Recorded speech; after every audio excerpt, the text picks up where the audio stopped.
Anyway, I have two things before we talk about women struggling for a powerful voice in radio. Women are struggling, writes, of course, Pat Curry, who just happens allegedly to be a woman. My butt is very, very sore. I believe it. But before we get into that, I got a little thing here, another one of those personal things that I bring to the table, so to speak.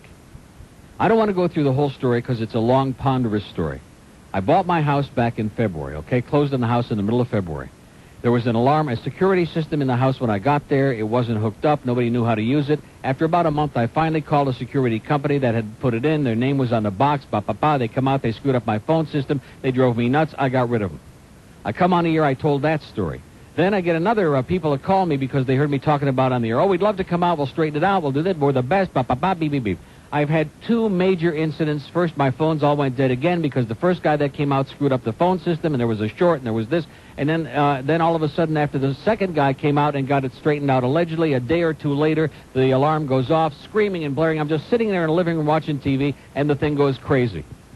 And the phone guy and the alarm guy came out that following Monday, and the phone guy says, you wouldn't believe just how screwed up this whole thing is. They go in the phone box and they potchkey around and they mess it up, and it's like a nightmare. And his best advice to me was just disconnect the jack, the phone jack, to the monitoring thing, and just forget about the service because you're just going to have a nightmare, and these things are going off like every 25 seconds. So I call up this alarm company. I will not mention their name on the air yet. And I told them that adios. It just is not, you can't make it work right. I can't afford to have the cops coming to the house every 5 minutes, with this alarm going off, and the phones are getting screwed up. Forget it. Adios. I said, be sure to pass the message along to so-and-so, the lady who was never there, the one who originally called me. Okay, no problem. Now, I'm starting to get bills from these people. After the second bill comes, I call up the party in question, and I said to her, I'm not using your service. The thing isn't hooked up. You're not monitoring it. And I explained to her why. There was no problem based on what she told me. Based on that conversation, there was no problem. Yesterday, I go home, I get my mail. Here is a letter from a collection agency in Pompano Beach demanding the balance due $1,365. $1,365. Assigned to our office for immediate collection, et cetera, with a lot of caustic crap. So I immediately called these people, and of course the party that wrote the letter is not there and has left the country and will never be back again. I call up the alarm company. Well, tomorrow morning, so-and-so will be in. She'll call you at 8 o'clock. I'll leave a message. 8 o'clock this morning comes, no phone call. So about 8:20, I call there. And sure enough, here's this one person. And I explained to her the situation, and she said, well, how would you like to arrange for the man to come out? He still has to disconnect the chips and this and that. I said, fine. Have him come out Monday and take out whatever equipment you got in there because I'm not using it. And I said, also, you got to take care of this thing with a collection thing because I don't owe money for a service that isn't working and I'm not using. I'm not going to pay for that. So finally, a song and a dance about the woman I originally spoke to isn't going to be there till tomorrow, and the dog is sick, and this and that. Would you like to talk to the owner of the company? I said, fine. She puts me on hold for 30 seconds. He comes on the phone, and I'm not screaming, I'm not yelling. I mean, I hardly get a word out of my mouth. I said, I talked to so-and-so. I'd like to explain to you what this is. It's been turned over for collection. See you in court. Slam. Slam. Down goes the phone on the receiver.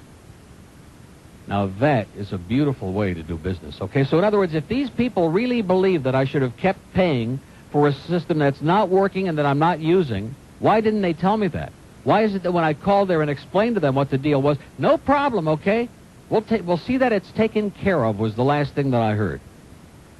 And if they think I'm writing out a check, which I could very easily, okay, I could just go ahead and pay it, which I assume, see you in court, Slam. That's a wonderful way to treat the public. How about making it work right, okay? How about not coming out there and potchking around with people's phone systems? I'll never forget the first company, the original one that had installed that box. Remember that? And the guy came out there, not only screwed up the phones, but he went outside, and I'm watching him. He's by the phone box, and he, put a couple of wires together and made a short, and he, jumped 5 feet off the ground. I thought he was going to fry his ass. All of these service, I shouldn't say all, okay, because there are some. There are some that come out, and they do a good job. Some. But, man, where you find them, I have no idea. And, hey, forget about whether you want to get it done right or it's screwing up your life or your phone system or anything else. Forget about that. You signed a contract, man. We want your goddamn money. That's all we care about. Just give us the money and have a great life and screw off. And we'll see you in court. Very nice. Charming. Lovely. Beautiful way to do business. Women in radio struggle for a powerful voice, says Pat Curry. This really wacko that allegedly writes on radio in the Fort Lauderdale Sun-Sentinel. And she talks about Patricia Howard lost her job as a disc jockey and ad saleswoman at WEGN in Alabama because the station manager's wife didn't want women on the air. And then she talked to Randy, and Randy said there's no law against people marrying their farm animals either, but that doesn't mean it's okay. Gender-based firings in Alabama, the state Supreme Court said it was okay. And Randy says, nothing has changed, not yet, but we're working on it. Still, on every FM, there's 5 guys and 1 female. And then they go and quote our former morning news lady, Elaine Ettor, news director at WINZ, left WIOD last month. It was easy to go, in part, she said, because of the station's attitude toward women. I firmly believe a man and a woman could come up with the same idea, and if it was a man, they'd say, great, let's run with it. And if it was a woman, they'd say, what a stupid idea. Ettor said that when she was hired at WIOD, she was told there was a good old boy network in the morning. You hear that? A good old boy network in the morning. Instead of management fixing the problem, she said she was told to break through it. The problem goes far beyond one station, though, she said. Broadcasting in general, and news in particular, is a man's world run by men. Well, Elaine, I want to say this to you, okay? You left here voluntarily to take the news director job at WINZ, the all-news station with their minuscule ratings. Nobody kicked your ass out the door. But you couldn't read, honey. She used to stumble and fumble and bumble, and most of us here, I mean, personally, she was fine, okay? Even after the second nose job, she was fine. I have no axe to grind personally, but this is business. But on the air, marginal at best. In addition to which, what really cracks me up is that when I came to this radio station, the news director was Dorothy McIntyre. A lady, a woman, who, you know, was so repressed that all she did was leave here and go to ABC in New York for all kinds of big money. And it seems to me last time I checked that Lisa Campbell is sitting there in the newsroom, which I saw her only moments ago. And we've got Jennifer Raymond, we had Jill Beach in there, and we've got, how many other women have we had in that newsroom? We had, what's her name that went to Channel 4, Gail Not So Bright. So what the hell are you talking about? And the main reason that there aren't that many women on the air doing talk shows or anything else is that most women sound like crap. They have thin voices on the air, and most people don't want to hear women on the air. Unless they are extremely bizarre, unusual, talented like Randy, who's just one in a billion. But, man, this good old boy network, what a crock of piles, man. Just unbelievable. If we're so sexist at WIOD, how come the former news director was a woman? And how come we have so many women in that newsroom? How about Terry? How about... I'm not even remembering all the people in the newsroom who are women.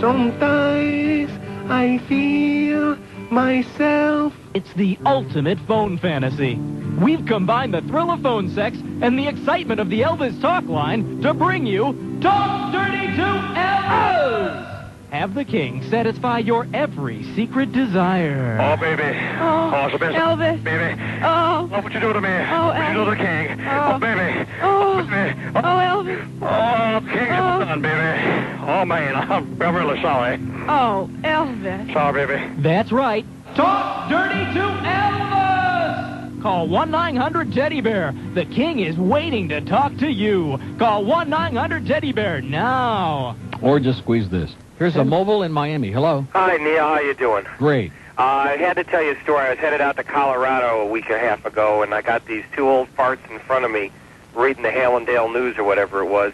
She's about 5'4", wearing a jeans outfit that's so tight she looks like a sausage. Yeah. And her husband's got the gold-rimmed glasses so wide on the side that it cuts off the peripheral vision. And they're reading the paper, and I'm talking about the Dolphins with my friend, and he turns around and he says, "Could you change your conversation, please? You're annoying my wife."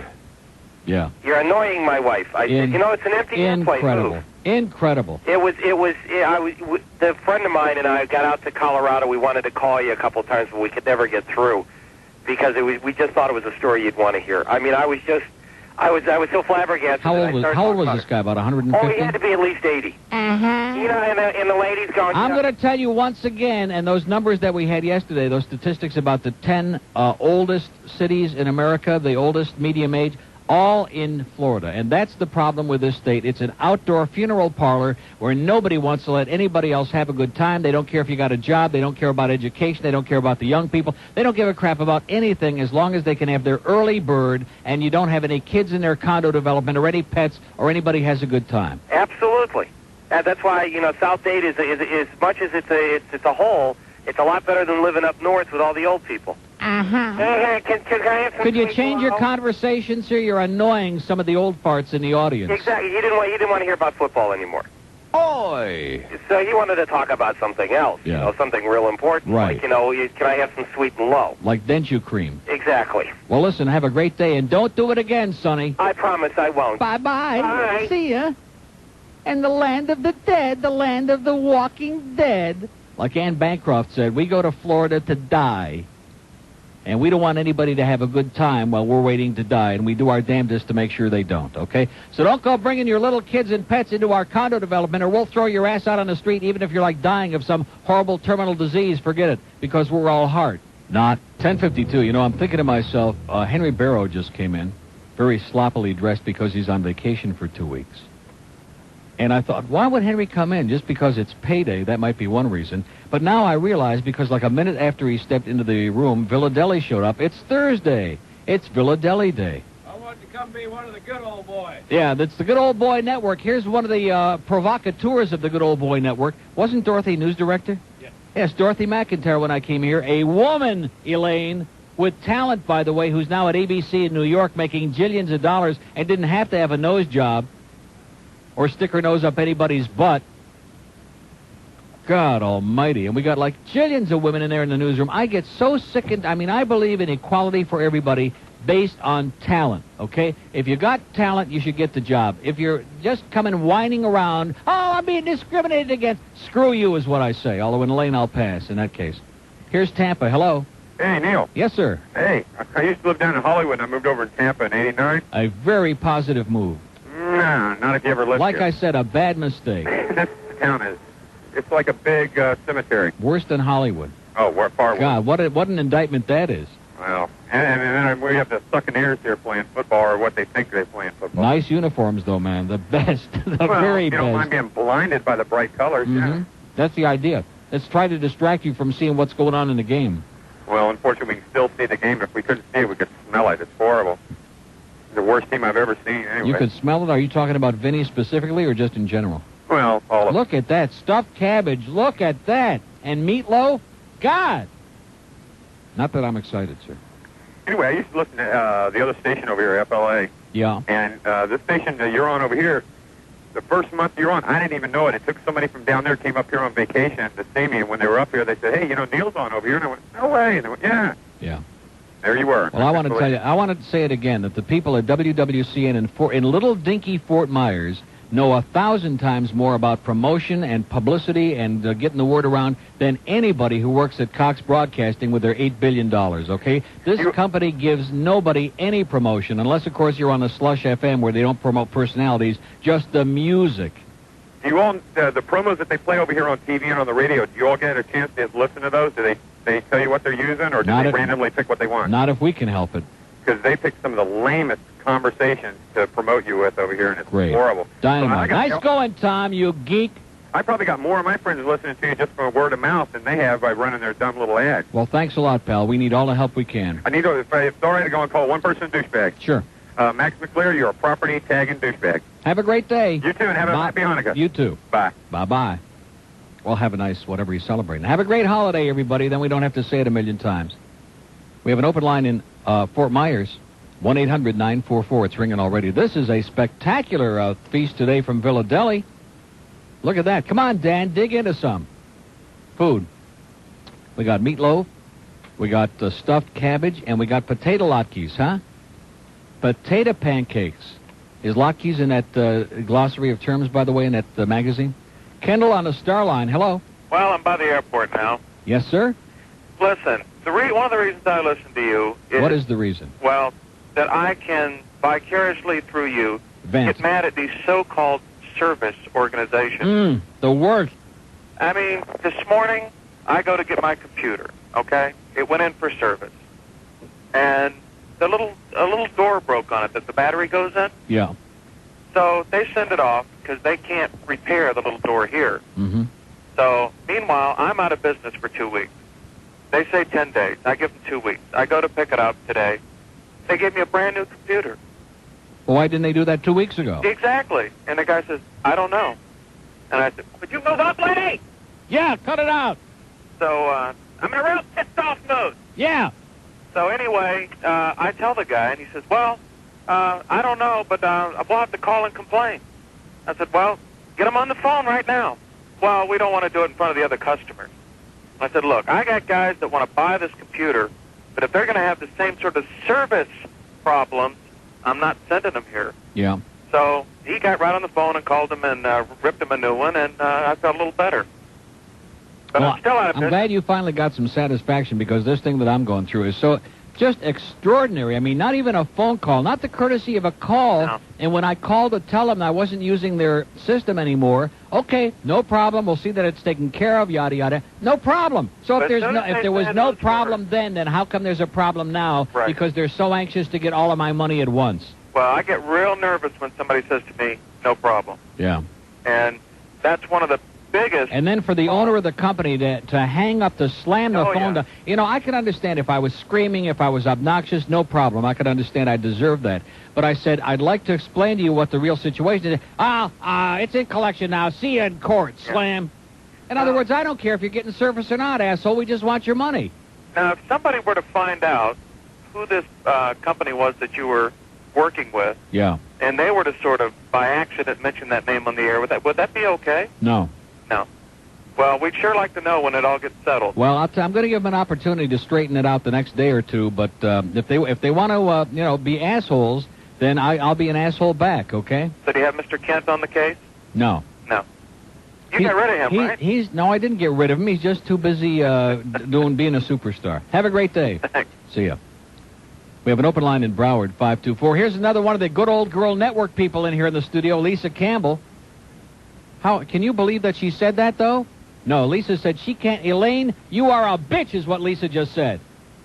She said she can't believe that anybody with your talent, with your limited talents, would open up a big, fat mouth like that and start a big song and dance about, well, it wasn't a hard decision to leave, but yeah, to go to a great station and work for a real radio macher like Buddy Bud Paxton, man.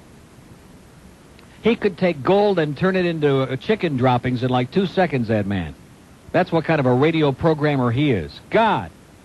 And then I see it's official now. They have named today Dean Goodman as the general manager of WINZ and Zeta and God only and Love 94 and whatever else he's going to buy up in this market. Why don't we just let Bud Paxton buy all the radio stations in the market? How do you like that? Huh? And just sell all the advertising and take in all the revenue and put CNN headline news on 24 hours a day on all the stations. Because, God, we sure don't want to pay any high-priced talent to come in and do anything, do we? God forbid. Good old boy network my ass, Elaine. In fact, it's a miracle. You should have kissed the ground that you were here as long as you were. In fact, that's one of the reasons they're afraid to fire some of these people, because they get a discrimination suit.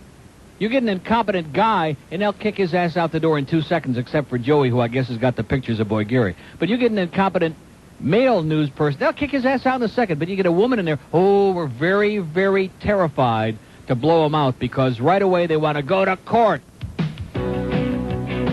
Don't miss the Weekend Magazine, featuring the latest news, info, trends, and what's happening this Saturday and Sunday morning. WIOD. My butt is very, very sore. Yeah, take this one and stick it where the moon don't shine, Chuckster. Your taste is deep inside. In fact, it's probably that spot that is so personal that it makes everybody want to jump over the counter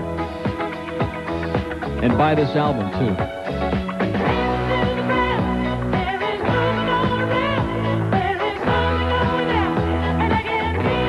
I guess when you're a macho man, you can't admit that you liked disco, huh? Everybody loved disco, but it's just not in to admit that you loved it. I mean, Donna Summer, we do agree, she blew, okay? She really bit the big one. But, huh? You like Donna Summer? You like Donna Summer? Like I said, everybody loved Donna Summer. She was the best, wasn't she? I just want to be agreeable here. You're so full of crock. And then he has the audacity in our macho news. I think it is the Good Old Boy Network in there. I think Elaine had a point, as a matter of fact. I'm going to read the whole article over again and agree with everything she said. It's a bunch of good old macho men in that newsroom. Yeah. Right up your alley, Chuck. With our feet. All 10 of us. Yeah, feel this. Okay, it's 11:41, and we're music intensive. Hey, it's my music. I guess I can play it. I mean, for him to go on there, I have no problem. They're in here for everybody in the station to use. But to play Elton John's Philadelphia Freedom, that's the one. All the other stuff I don't really care about. But to play Philadelphia Freedom and say that it was a crock of crap and that he had the audacity to name his tennis team after him, well, what the hell difference is that? What does that have to do with the price of peas, man? What does that got to do with anything? Who gives a crap about the tennis team? Philadelphia Freedom, one of the all-time. There even Mitch Lewis likes it, and Mitch Lewis is one of the toughest to please people we have ever known in our lives. When the food comes in here, he comes in here and he picks through all of it, and takes a little chomp out of until he finds something that he likes. He's in here biting constantly, man, especially Saturday nights on the air. Oh my God! Speaking of that, Neil, Orlando. How you doing? Oh, my God, we may have an accident in the studio any moment now. On the bat line. What's up, Neil? There's only one thing I can say to you. What's that? Neil, God. So you sure looked good the other night. Thanks, man. So did you. Yeah. See you tonight, Orlando. I like disco. What is it? I like disco. Yeah, but there's probably a reason for that we don't want to go into on the air, isn't there? What is that? Huh? What reason could that be? I don't know. Maybe it had to do with that tuxedo shop. Tuxedo? What are you talking about, Neil? Huh? I thought you went in for a perfect fit, but I thought it was a tuxedo you were looking for. Just a little joke. I should have known it. What? I should have knew it. Should have known what? I should have known you would have come up with one of those risque, suggestive remarks. Great witty remarks. I want to tell you something. Everybody in this audience just reveres, they worship the ground that you squat on. Why is that? Because you're just a body that everybody wants, even the straight guys and young women and old women and animals and the trees that breathe the air and plants, and they just want to be get up close to you and say, "Can that be felt?" Oh boy. Yeah. Hey, how about that? Hey, game? Listen, if you're going to be a male model and you're going to be like almost stark naked in all these publications and make a living doing that, then that goes with the territory, man. I'll never stark naked. I said close to stark naked. Not even close. So is it true that you're not circumcised? Huh? No. Why? Now, why is that such a personal? We talk to guys all the time who say that whether they're is that personal? Neil, you're not circumcised. That's what we hear from people who know. That I'm not? Right. Well, I don't know. You don't. You must know. be related to Corey Kino. That's Elaine's boyfriend, who also didn't know if he was circumcised because he always looked straight ahead. Well, maybe if you want to come over before now and 2, we'll find out for you. How's that? When in doubt, check it out. Inquiring minds want to know. Neil, are you going to let me say something, Neil? Go ahead. Okay. How about saying... Neil, God. Okay, great. How about... You got to understand, you came to the game. It was a cold night. Everybody was bundled up. It was a cool fall evening, a perfect football night. We played a great game, at least the defense. And you came there like almost naked, man. You had a T-shirt cut down to your pupik and a little light leather jacket that looked like you were ready to go to the S&M club. I mean, you looked like a wild man. Neil, I had a leather biker jacket and a tank top. A tank top? Yeah, that went, it just went down a little bit, They're not down to my navel. You just went down a little bit? The tank top just went down a little bit. Not far enough, though, yeah. So anyway, what did you want to say? I keep interrupting and I'm getting emotional. I shouldn't do that. Just, how about the game, Neil? How about that game? What do you think, huh? So I'm going to have to go by and say hi every time now. Now, you coming Sunday night? I'm a season ticket holder, of course. All right, but are you coming up to see us? Because you're stopping by instead of Pony. See, when Ponytail comes by, we blow the lead in the second half and we wind up losing the game. Yeah. You come by and we're on a perfect streak. We're 1 for 1. Well, hopefully. I just don't, As a matter of fact, Dan Marino told me personally that for each article of clothing you take off, the offense will score 1 additional touchdown. Oh, yeah? Right.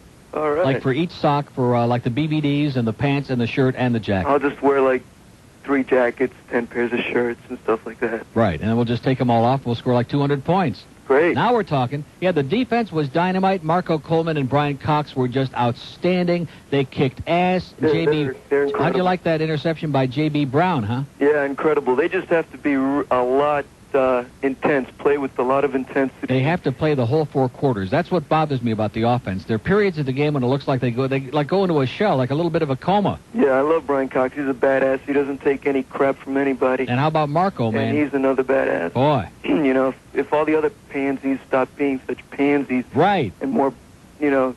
That's Orlando's message to the Dolphins today. Stop being a bunch of pansies, guys. That's butch right. up a little bit, coming from a guy who knows the meaning of the word butch. Monday they did it. They butched up a little. Right. You know, let's see if they can keep it rolling now. I think we're going to kick the Jets' ass. I hope so. They got like a whole bunch of injuries. Kenny O'Brien is like in a wheelchair somewhere with his, they're just in bad shape. Yeah.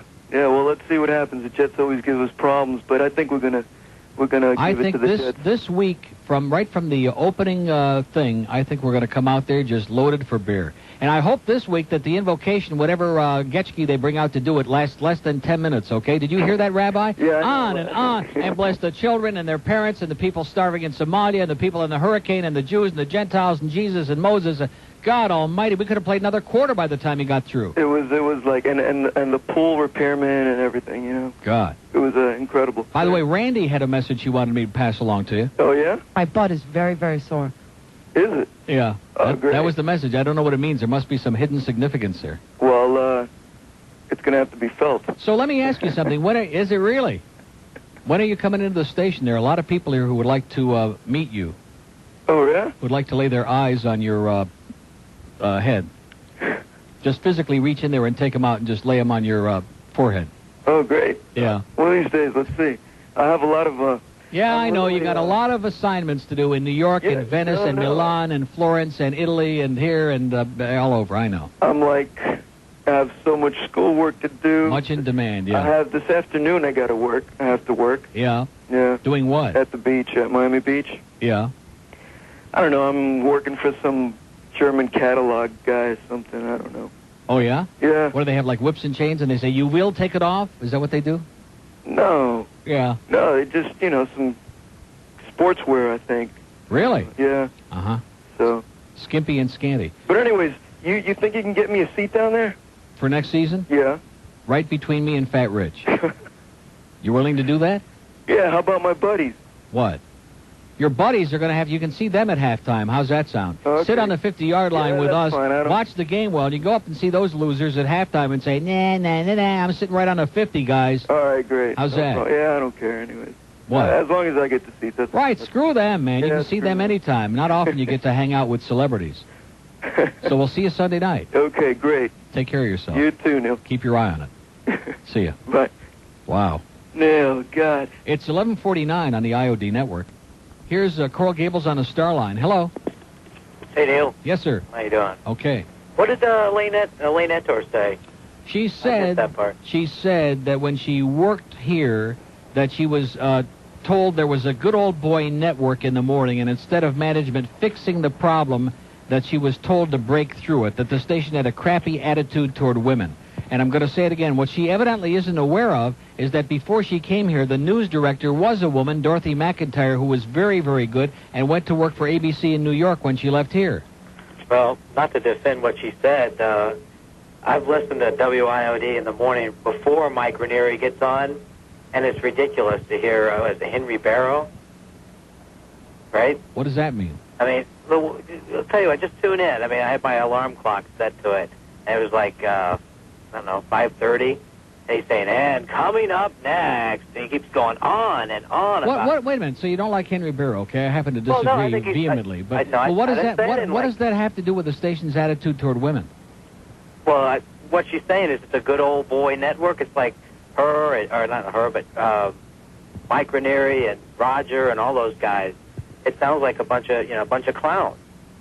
You're talking about apples and we're talking about potato peels, okay? One has got nothing to do with the other. You're attacking Ranieri's show, which is your privilege, but it has nothing to do with the attitude of the station toward women or what's going on in the newsroom. In addition to which, she was on here in the morning, in Morning Drive, which is the most important for any radio station. Morning Drive News is like El Primo. That's primetime news, man. So what the hell is she bellyaching about? I don't know. Or did she just feel that because she left here and went over there, she had to take some gratuitous shots over here? Where'd she go? INZ. INZ. Right. All right. Well, she didn't go to Light Bulb, huh? Huh? Well, she's about a step away from it in the book, I'll tell you that. So when's Chuck going to talk about movies, something he knows about? Hopefully today. Yeah. Have a great day. Boy, sour guy.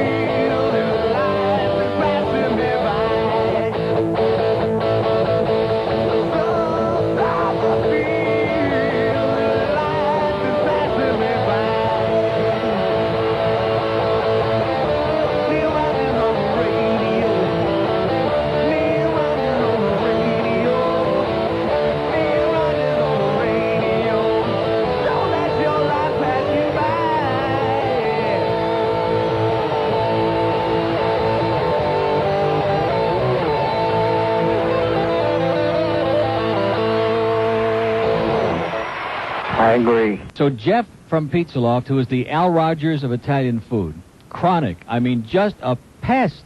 You cannot chase this man away, no matter what you say about his greasy hair or anything. He calls up after I do the Pizza Loft spot and says to George, and this is verbatim, I'm not making this up, he says it makes my hard when I hear Neil do a great spot like that for the Loft. Can you believe that? It makes his hard. Probably ponytail is what he meant. 1232 at WIOD. Is that Jeff on the line again saying that he never really said that before? I guarantee you, man, that Jeff said that it makes his hard when I do such a great spot for the Pizza Loft. I am an imbecile. When you're tired of all that fast food junk, and you crave some deer or dog or skunk, or a highway ham on a red hot day, come on into the Roadkill Cafe. At the Roadkill Cafe, you get freshly run-over motor meat with no additives, no preservatives, and just a little gravel. Try the pavement pizza. Chunks of rabbit smashed by a semi on top of whole wheat dough. Or a boulevard burger. 2 patties of pure mystery meat tenderized by traffic and served with a pickle. Hi, can I take your order? I'm so hungry I could eat a horse. One equestrian special, Charlene. So come on by the Roadkill Cafe. Supper's ready. Have you ever smoked pot? I don't have the answer. I used to know it, and I don't know it. There is a formula, but I don't know what it is. That is great radio. 1241 at WIOD. Big story here. Howard Cohen in the Herald. King's moving to daytime, but WIOD is dropping him like a rock from the World Trade Center. And, boy, we're going to have a party about that on February 1st. Bye-bye, Larry. Bye-bye. That's going to lower the suction level in the building by about 30 dBs. Here's a mobile in Hollywood. Hello. What the hell is going on with this Hello. thing? Yes. Neil. How you doing? I called you a couple weeks ago and told you I had a brother that lived in Portland, Maine. Yes, sir. He goes hunting in a place called Greenville, Maine. And they actually have a Roadkill Cafe there. I believe it. It's no lie. Uh-huh. That's one of the best places to eat up there. I'll bet. I'm calling in a spy report from FTL. Yeah, great phone, pal. Well, I can't help it, man. I'm near the airport. Get a new phone. We have an open line in Broward, 524-9463. In addition, we don't give a flying crap about FTL. Here's Boca. Hello. Neil. Yes, sir. Did you know Snap-on went public? Yes, they did. It's opened at $20, and it was up to $29 by the end of the first day. Unbelievable. Almost a 50% increase. If I knew that, I would have jumped on. My buddy from Detroit just called me and told me about it. Right. I mean, that's the kind of thing could be doubling in a year from now, wouldn't you think? I would think. I mean, it's the thing in town. Well, they're nationwide now. They're in 50 states. It's amazing. Yes, it is. And you're the one, I was at Lorenzo's Market yesterday. You're the one that, what was it, 3 or 4 years ago, you were the first one that got everybody into it. First one in this neck of the woods. They owe you. Canada. Now they're even in the Bahamas thanks to me. Canada Dry owes you now. Absolutely. I want it in a big brown paper sack. If they knew what you did, they'd give you like 10% or something. Okay, I'll take it. Real quickly, back in Zeta, you talked about a date you had with a girl that was wild. I don't remember. Do you know what I'm talking about? Yeah, in Michigan State.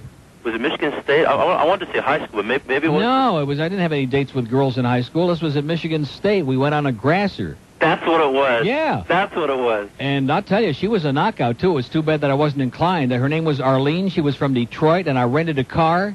I rented a beautiful Chevy Malibu. This is back in about 1961. Right. And all my friends from the dorm, they all had dates, and we went out to this place in the woods. Right. And we had never been there before, and of course it's at night, and it's dark, and I'm like driving through this path, this trail, and I'm like scraping up the sides of this poor Impala against bushes and trees. I mean, the next morning, this car looked like it had been through World War I and II. Right. And then we get out there, and of course we're all drinking our brains out, and so my modus operandi was to keep just drinking until I was so bombed that I just passed out. Right. Which I did, and she did. The last thing I remember was her getting up to tinkle in the woods somewhere, and that's about.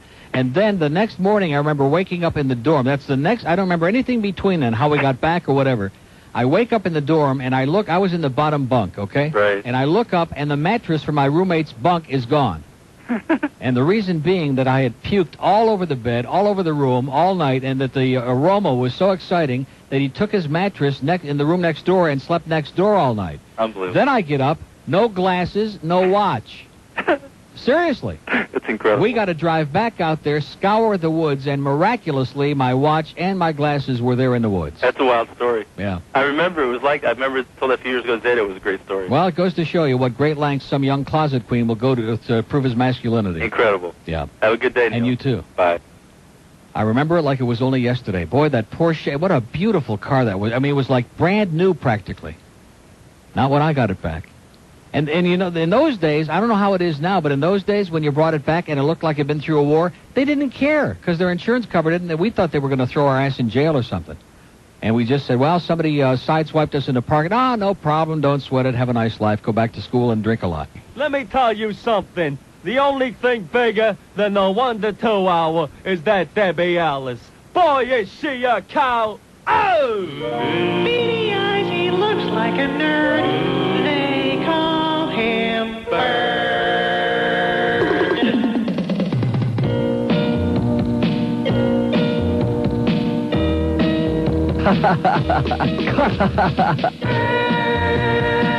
Things are different since you left town. Oh, Bird, one less vulture is hanging round. Hang up right now. Whenever you call, you're one more chronic crank, and the show goes right in the tank. We've got you to thank because all of the lines just went blank. My body's very, very sore. I am an imbecile. Please hang up and just go away.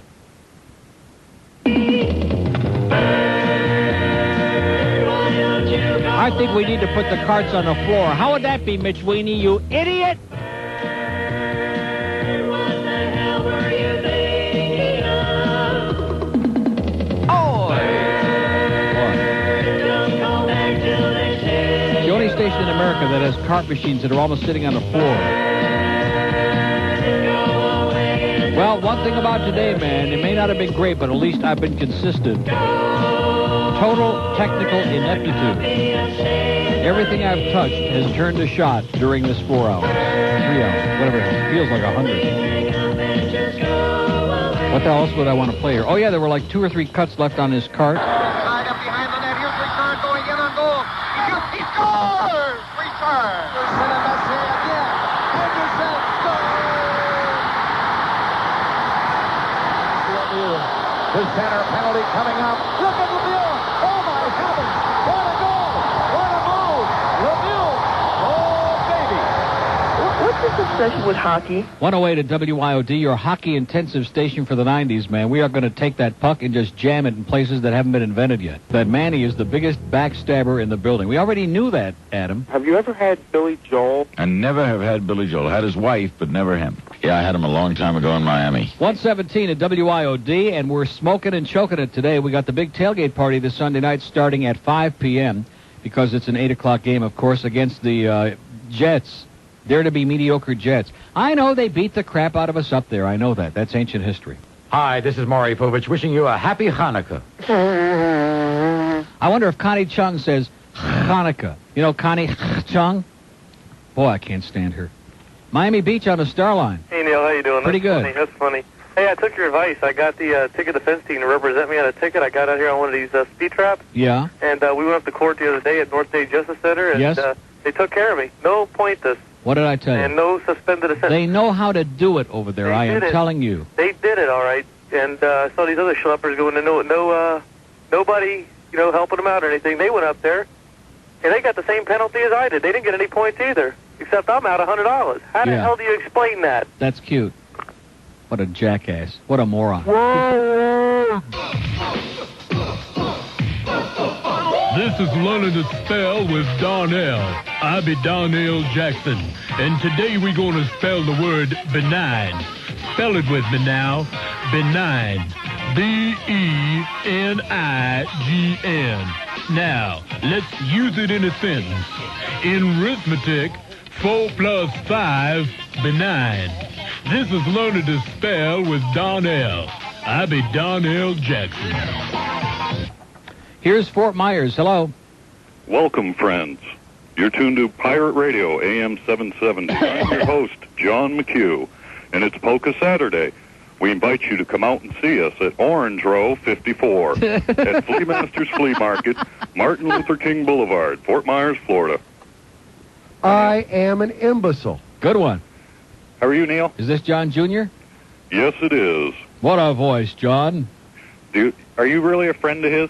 No, I wouldn't say that. He would say that, but I wouldn't. Oh, he did. John is one of the worst. He's the definitive radio drifter. He is the stereotype of everything bad that we think about in radio. People who can't keep a job, people who are always drunk and down in the gutter, and people who are just generally a sleazebags. That's John. But he's a good guy. Yeah, but otherwise than that, and of course, he used to keep his wife in the trunk a lot. Well, there's much discussion. And claims to be divorced, but nobody did ever see her again. Oh, he said his wife never went to Miami. Right. But anyway, so I'm glad your show's over here. Yeah. You're glad it's over? So am I. Yeah, over here. Yeah. 'Cause we didn't get sun down here. Not where we live, anyway. I know that. Why do you think we went on there? You think we went on there for the honor of being on in Fort Myers, Florida? Come on. It's probably the second largest market in Florida, right? Yeah, at least. Right. Okay. Next to Okeechobee. All right. Well, listen, have a great day and give John a big sloppy kiss for us, okay? Oh, I got to tell you. Yes. Starting in January, Fox presents a new show from Sheriff John McDougal. It's Deputies. Okay. Oh, God. See what we're dealing with? I am delighted that we're getting those calls, because that's it. What you hear is what you get over there. God almighty, it's frightening. 138, we have another light-fingered story to report here. Another little contretemps here at the Isle of Dreams complex. Halcyon was just showing something to me. No, not that, Johnny. And come to find out that our friends next door at your honorable hometown station, a lot of our mail, since we're right next door to Channel 7, a lot of the mail, if it doesn't say whatever on it, it goes to the wrong place. A lot of our mail winds up at Channel 7. And she was telling me that more often than not, if it's like a package of some kind, it comes back to us opened up and with stuff missing. And she just showed me a thing from like the Columbia Video Club that was for Marvin. And they know who Marvin is, and they know he works over here. And it originally had 2 video cassettes in there, right? And now it's been opened up with one cassette in there, with one tape, and the other one is missing. And they bring it over. I mean, why not just steal the whole thing? To show you how smart they are next door. If you're going to finger something of ours, Sally, or whoever the hell is fingering it over there, then why not just take the whole damn thing and then say, oh, well, we don't know anything about it, never got delivered here, got lost in the mail or something. But no, they open it up, they steal the good stuff, and then bring like the crumblings over here. That would be like opening up a box of candy that was sent to somebody here in the building and just eating like all of the candy and then leaving the wrappers in the bottom and then closing the box up again and bringing it over here. Yeah, have some more Hershey Kisses, Johnny. Go ahead, you freeloading slob. Estoy estrangulando el pollo para acá. I did that one time when I was about 15 years old. 151, and the search party never came back. Let's go to Kendall. Hello. Hello. Yes, sir. Neil, how you doing? They're still looking for it. Pretty good. All right. Listen, long-time season holder here at Dolphin games. Yeah. And got a little complaint. I never used to pay attention to Dolphins any until a couple of weeks ago when you started Talking about him? And I bet you're probably starting to get the hemorrhoids now as a result. I can't keep my eyes off of this asshole. Yes, he is. What is he doing out on the field? Good question. Can't we get anything even close to alive better than that crap? He's got the stupid flag that says go, go, go, and he's the one that needs to go. He's got two things. He's got the thing that says go and the thing that says do the wave, and we all ought to wave him goodbye is what we ought to do. And then he is a dork. Oh! On another note, how about Ann Bishop? She's not going to be on 11 o'clock news anymore. No, as a matter of fact, they agreed to give her like extra diesel fuel so she can ride I-75 across the alley at night. Well, here's the inside scoop on that. I hear she's getting together with Sally Fitz because Sally Fitz gets off at 10, if you know what, at 11, if you know what I mean. Yes, I do. And I hear them two are going to get together at 11. Is that now. the inside story? Yes. Okay. Have a great day. Have a great day. We have an open. I'm no fool. We have an open line in Dade 751 and 2 in Broward 524. I'm thinking on this Elaine Etor thing again. What did she expect? Did she expect that we were going to fire Chuck and make her the news director? I mean, Elaine Etor couldn't lick Chuck's ass under any circumstances. She's not in the same league. Chuck Meyer's probably the best news person that's ever worked in this market, even if he has crappy taste in music. He is our news director. And so what did she think? What did she think was in the works for her here that she opens up a big mouth? Like I said, kiss the ground that you got a job because you can't read for a shot, honey. Hi, Aaliyah. Hello, Neil. Yes, sir. How you doing, sir? Pretty good, sir. First-time caller, long-time listener. By the way, thanks to a guy named George who sent me a T-shirt that says "Shot Happens" on it. All right. Not bad. Okay. Neil, I took your advice last week and went to the Pizza Loft. Yes? Had a great time. Yeah? Was Jeff there putting on a little display for you? Of course. He's always there, I guess. Yeah. And another thing I wanted to ask you about, whatever happened to that broad, Bonnie, from Kendall? Good question. Boy, I'm sorry you brought it up. I don't know. It's been months and months, hasn't it? Yeah. Maybe she found a life or something. She got blown away by the hurricane or something. We can only pray. Wow. All right. That was it. I feel better. See, I felt better and I didn't know why, and now I know the reason. Thanks a lot. Okay. Have a great day. Yeah, you notice?